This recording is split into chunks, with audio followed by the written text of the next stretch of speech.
Bom dia, pessoal. Tudo bem com vocês? Que saudade, né? Quanto tempo que a gente não conversa. Então, pessoal, hoje a gente vai conversar um pouquinho a respeito da constituição do corpo humano. Nós vamos ver os níveis de organização, como que acontece a formação do corpo.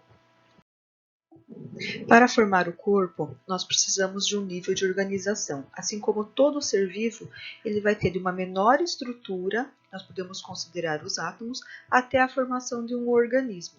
Olha como acontece. Quando eu tenho um conjunto de átomos, dois ou mais átomos, eu formo uma molécula. Duas ou mais moléculas, eu vou formar organelas que acabam formando as células. Então, o conjunto de várias células, duas ou mais células, eu vou formar o tecido. Conjunto de tecidos, eu formo o órgão. Conjunto de órgãos, eu formo o sistema. E conjunto de sistema, eu formo o organismo, o indivíduo. Aqui eu tenho como exemplo, a parte aqui das moléculas, que são formadas por átomos. Aí eu vou ter a célula, eu tenho os tecidos, que vão formar os órgãos, que vão formar o sistema e que acaba formando todo o organismo. As células, elas podem ser de diferentes tipos, as procarióticas e as eucarióticas. As procarióticas são células, como nós já falamos no vídeo passado, das bactérias. São células muito simples, aonde tem material genético disperso, espalhado dentro do citoplasma. Já as células eucarióticas eu vou ter de dois tipos. Eu tenho as células que vão formar os vegetais e eu tenho a célula que vão formar os animais. A principal diferença entre elas é o núcleo. Veja que tanto numa célula vegetal como em uma célula animal, eu tenho uma estrutura que vai formar o núcleo. Como eu tenho um espaço mais organizado, ele tem o desenvolvimento de várias organelas. Cada estrutura que eu tenho dentro da célula eu chamo de organela. E essas estruturas estão mergulhadas numa substância chamada de hialoplasma, que preenche o citoplasma. Veja só, algumas organelas que eu tenho no interior do citoplasma. Vamos começar de fora para dentro. Aqui eu tenho um envoltório. Esse envoltório, que é o que vai dar o formato e é o que vai controlar a entrada e a saída de substâncias no interior de uma célula, eu chamo de membrana plasmática. A membrana plasmática, ela é formada por lipídios e proteínas, ela é uma membrana muito fina e é ela que controla o que entra e o que sai do interior da célula. Esse espaço que eu tenho aqui dentro da célula é chamado de citoplasma. É nesse espaço aonde estão depositadas as organelas. A substância que preenche esse espaço, ela é rica em água e é chamada de hialoplasma. Essa substância em que as organelas ficam mergulhadas é uma substância como se fosse gelatinosa. Aí eu vou ter as organelas. Consideramos uma muito importante, que é a mitocôndria. A mitocôndria, ela tem a função de fazer a respiração celular. É ela que vai liberar energia. Quando chega oxigênio e glicose até essa membrana, ela vai liberar energia para todo o funcionamento do indivíduo.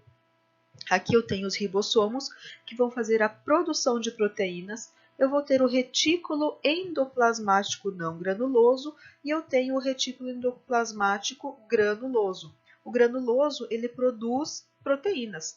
O não granuloso, o liso, ele vai produzir lipídios, esteroides, substâncias mais oleosas. Eu tenho o lisossomos, que vai fazer a digestão de todas as substâncias no interior da célula. Centríolos, ele é exclusivo da célula animal, ele vai participar na divisão celular e formação de cílios. E ainda eu tenho o complexo de Golgi, que vai fazer o acúmulo e a secreção de substâncias também. Então, essas são algumas organelas principais de uma célula eucarionte animal. Quando nós temos um conjunto de células, nós formamos um tecido. Então, o conjunto de células que desempenham uma mesma função, que trabalham juntos em prol de uma mesma função, eu formo os tecidos. Aqui eu tenho um exemplo básico de tecidos. Nós temos alguns tecidos no nosso corpo. Temos 4 grupos principais, que é o tecido epitelial, tecido muscular, tecido conjuntivo e o tecido nervoso. São os 4 tipos de tecido básico que nós temos no corpo. Dentro do tecido epitelial, nós temos alguns grupos. O tecido epitelial, ele é um tecido que vai fazer o revestimento e a proteção do organismo. Então, eu vou ter vários tipos de células que vão formar o tecido epitelial. Tecido muscular, eu tenho 3 tipos, em que também vai atuar nessa parte de contração e relaxamento. Já vamos falar mais a respeito deles. O conjuntivo, que vai se dividir em vários tipos também, e o tecido nervoso, que vai formar toda a parte do sistema nervoso do corpo, parte de medula espinal e encéfalo. Então, o tecido epitelial, como nós já comentamos brevemente ali, ele é muito fino, ele não tem praticamente substâncias preenchendo o espaço entre as células e é um tecido que tem a função de revestir e proteger o corpo. É um tecido que também vai formar as glândulas do corpo. Então, as glândulas são aquelas que vão liberar hormônios quando ele libera essa substância na corrente sanguínea e glândulas que vão produzir substâncias que vão ser liberadas para fora do corpo. Os hormônios eu vou ter as glândulas endócrinas dentro e as substâncias que são lançadas para fora do corpo, para dentro de alguma cavidade, como é o caso da lágrima, eu vou ter uma glândula chamada glândula exócrina. Tudo isso é formado pelo tecido epitelial. Aqui eu tenho um corte do tecido epitelial em que eu mostro para você. Essa aqui é a parte, um corte da pele. Então, assim, um pedacinho de pele para você ver. Essa parte mais externa, veja que as células são muito unidas, eu tenho o tecido epitelial. Tem uma característica muito importante. O tecido epitelial não contém vasos sanguíneos. Ele não tem vasos sanguíneos para alimentar, para irrigar, trazer nutrientes e oxigênio para essas células.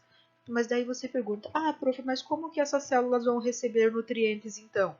Porque todo ser vivo, toda célula precisa de nutrientes e oxigênio. Como que acontece? Ela recebe através de um processo chamado de difusão, em que a substância vem aqui do tecido conjuntivo, que é a parte de baixo, veja, ó, tem um capilar sanguíneo aqui. Esses capilares trazem o sangue com os seus nutrientes e oxigênio e é passado de célula a célula. Então, ele faz um trabalho de célula a célula, distribuindo esses nutrientes e esse oxigênio. Outro corte da pele aqui, esse corte é um pouco mais elaborado, veja. A parte da epiderme é a parte mais superficial, que é onde eu vou ter a formação do tecido epitelial. A parte da derme já é tecido conjuntivo. Veja que eu tenho várias estruturas que estão inseridas no tecido conjuntivo e acabam sendo liberadas através da epiderme. O que é esse tecido conjuntivo? É um tecido em que ele vai originar outros tecidos e as células já estão mais afastadas umas das outras. E entre uma célula e outra tem uma substância que vai preencher. Então, a função dele é unir e sustentar os órgãos do corpo, porque essas células podem tomar diferentes formatos e entre elas tem uma substância intercelular que vai preencher o espaço entre uma célula e outra. Esse tecido que tem a função de unir e sustentar, ele vai formar o tecido adiposo, que é o tecido de gordura, é a camada de gordura do corpo, o tecido cartilaginoso, que é o tecido elástico, tecido ósseo, os ossos do nosso corpo, e o tecido sanguíneo, que é o nosso sangue. Dentro do tecido conjuntivo, então, eu vou ter o tecido adiposo. O tecido adiposo é o quê? É a nossa camada de gordura. É o nosso pneuzinho, é a camada de gordura que nós temos ao redor do corpo e ao redor dos órgãos. Mas não é à toa que ela está ali. Ela tem uma função muito importante. Essa camada de gordura, ela fornece energia para o corpo, atua como isolante térmico e diminui a perda de calor para o ambiente. E também oferece proteção contra choques mecânicos, pancadas. Então, essa camada de tecido adiposo, ela serve para proteger o nosso corpo também. O tecido cartilaginoso é um tecido mais resistente e flexível. É ele que vai formar algumas partes do nosso corpo, como o nariz, orelha, a parte da traqueia. Então, o tecido cartilaginoso confere resistência e flexibilidade. O tecido ósseo, que é outro tecido originado do tecido conjuntivo, ele vai conferir rigidez, dureza, através dos sais de cálcio. Todo mundo já ouviu falar, toma o seu leitinho, come alimentos verdes escuros para ingerir mais cálcio para fortalecer os ossos. O cálcio, junto com a vitamina D, que é quando nós ficamos expostos um tempinho no sol, ele faz com que haja uma maior resistência, maior dureza nos nossos ossos. Ele fortalece os nossos ossos. É muito importante para a saúde. Então, esse esqueleto, que é formado pelo tecido ósseo, contém 206 ossos e ele vai permitir com que haja o movimento no nosso corpo junto com os músculos. Então, os ossos, o esqueleto, junto com os músculos, eles trabalham em prol do movimento que nós temos no corpo. Aqui eu tenho um exemplo de tecido conjuntivo. Veja que é um corte do joelho, aqui são os ossos do joelho, aqui é o fêmur, né? E aqui é a tíbia, esse aqui, e a fíbula, esse aqui, e aqui é a patela. São os ossos que vão formar a nossa coxa, a perna e a parte do joelho. Então, veja, esse corte que foi feito, essa imagem, ele vai mostrar diferentes tecidos, todos de origem do tecido conjuntivo, como o tecido ósseo, o tecido adiposo, o tecido conjuntivo frouxo, que são fibras que vão preencher espaço, reticular, a parte do colágeno, a parte do cartilaginoso e ainda a parte do sangue que a gente vai ver agora. O tecido sanguíneo, ele também é formado pelo tecido conjuntivo.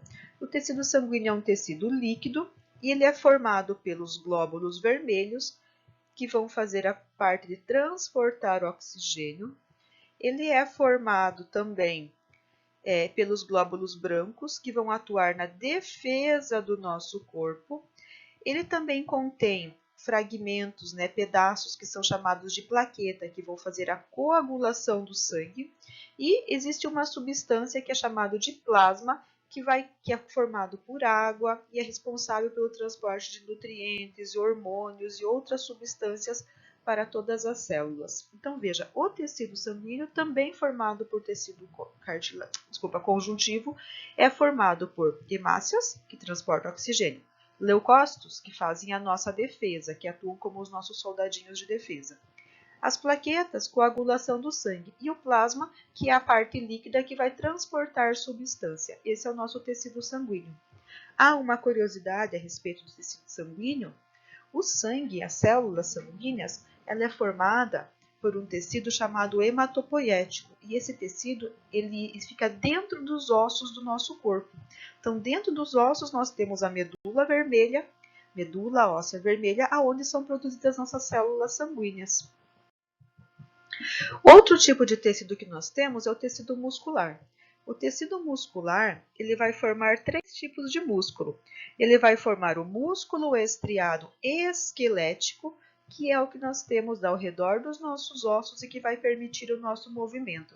Ele vai ter uma contração rápida e voluntária. Isso quer dizer o quê? Que eu vou contrair o meu músculo se eu quiser, se estiver de acordo com a minha vontade. Diferente do cardíaco, que é a musculatura que vai formar o meu coração, em que ele vai ter uma contração rápida e involuntária. O coração, ele não bombeia o sangue só se você quiser, ele trabalha involuntariamente. Mesmo quando você está dormindo, ele continua bombeando e trabalhando. Então, por isso que ele tem contrações rápidas e involuntárias. Diferentemente do tecido liso, que atua grande parte no tubo digestório, na parte do sistema digestório. Ele atua através de contrações lentas e involuntárias também. A partir do momento em que você engole um alimento, ele desce pelo tubo digestório e acontecem movimentos chamados movimentos peristálticos, em que acontece empurra esse alimento para baixo, auxilia na digestão. Tudo isso é lento e involuntário. Então, o tecido muscular liso atua no tubo digestório com contrações lentas e involuntárias. Tecido muscular estriado cardíaco atua na formação do coração com batimentos rápidos e involuntários. E o estriado esquelético são movimentos rápidos e voluntários, de acordo com a minha vontade. Aqui eu tenho alguns músculos do corpo. para você dar uma olhadinha. Veja a quantidade de músculos que nós temos. O tecido nervoso, outro tipo de tecido que também vai atuar no nosso corpo com uma função muito importante, que são os neurônios. A célula do tecido nervoso são os neurônios. Então, a célula do tecido nervoso são os neurônios, e os neurônios são capazes de receber e conduzir as informações de uma célula para outra através de impulsos nervosos. O neurônio ainda ele vai ter uma outra célula que vai auxiliar no seu trabalho, que é chamado de células da glia. A célula da glia ela tem uma função de mãe, ela nutre, ela sustenta e ela protege os neurônios. Então, juntamente no tecido nervoso, eu tenho os neurônios e eu tenho a célula da glia. Os neurônios fazem a propagação dos impulsos nervosos. E a célula da glia é como se ela tivesse uma função de mãe. Ela nutre, sustenta e protege os neurônios. Aqui eu tenho mostrando um neurônio, para vocês verem a carinha dele. E aqui ele está mostrando uma fibra esquelética, né, dos músculos esqueléticos. Ele está mostrando aqui um pedacinho de pele e está mostrando essa propagação que acontece dos impulsos nervosos. Como nós já tínhamos comentado, o conjunto de tecidos ele vai desenvolver os órgãos. O conjunto de órgãos vai formar os sistemas. Então veja aqui. Aqui eu tenho um conjunto de tecidos que formaram os alvéolos e o conjunto de órgãos formou um sistema. No caso aqui eu estou mostrando o sistema respiratório.